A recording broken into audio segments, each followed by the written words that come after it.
ഛത്തീസ്ഗഡിൽ മുമ്പ് ഇതുപോലെ ക്രൈസ്തവരെ നേരെ ഉപദ്രവങ്ങൾ ഉണ്ടായിക്കൊണ്ടിരുന്നു. അങ്ങനെ ആ പുരുഷനെ വരെ തല്ലി.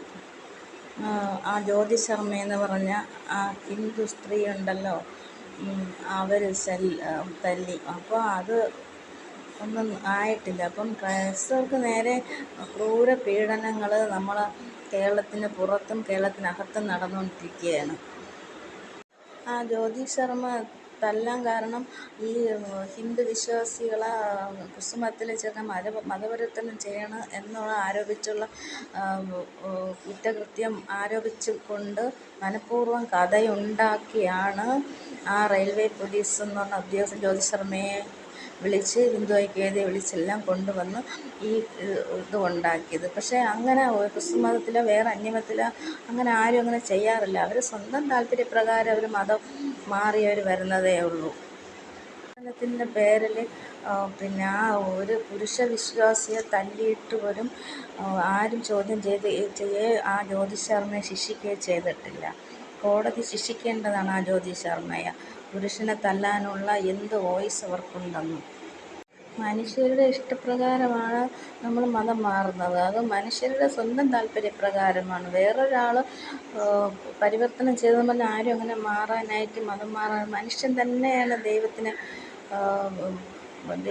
പല പല ദൈവങ്ങളെ ഉണ്ടാക്കി വെച്ചിരിക്കുന്നത്. പക്ഷേ നമുക്ക് ക്രിസ്തു മതവും മുസ്ലിം മതവും ഹിന്ദു മതവും മൂന്നായിട്ട് തിരിച്ചിട്ടുള്ളത് അവരവരുടെ മതത്തിൽ വെച്ചിരിക്കുന്നു. നമ്മൾ ഒരു മതത്തിൽ നിന്ന് വേറൊരു മതത്തിലോട്ട് മാറുന്നു വെച്ചാൽ അത് അവരവരുടെ ഒരു താല്പര്യമാണ്, മൗലിക അവകാശമാണ്. അത് ആരും ചെറുക്കാനുള്ള അധികാരമില്ല. ഇപ്പോൾ കണ്ട അയോധ്യയിലുള്ള 2 മുസ്ലിം യുവാക്കൾ അവരുടെ ഇസ്ലാം മതത്തിൽ നിന്നും ഹിന്ദു മതത്തിലേക്ക് ട്രാൻസ്ഫറായി. അവർ മതം മാറി. അവരെ സ്വന്തം താല്പര്യപ്രകാരം അവരുടെ കുടുംബത്തിൻ്റെ താല്പര്യപ്രകാരം മതം മാറി. ഇങ്ങനെയൊക്കെ ചെയ്യുന്നത് നല്ലതാണ്, നല്ല ചിന്താഗതിയാണ്. അതിപ്പം ക്രിസ്തു മതത്തിൽ നിന്ന് വേറൊരു മതത്തിൽ പോകുന്നതും ഹിന്ദു മതത്തിൽ നിന്നും ക്രിസ്തു മതത്തിലേക്ക് വരുന്നതും ഇതൊക്കെ സ്വന്തം താല്പര്യപ്രകാരം ചെയ്യാം. വേറെ ഉള്ളവർ പരിവർത്തനം ചെയ്യാനോ വർഗീയതയോ അതിൽ പാടില്ല.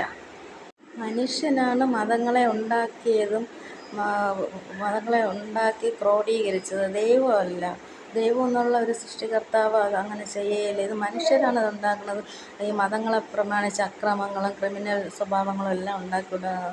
മതങ്ങളുടെ ഈ വർഗീയത മെനഞ്ഞ് അക്രമ രാഷ്ട്രീയവും ക്രിമിനൽ സ്വഭാവവും എല്ലാം മാറ്റിക്കളയണം സഹോദരങ്ങളെ. എന്നാലേ നമ്മുടെ ലോകം ഇനി നന്നായിട്ട് വരുള്ളൂ.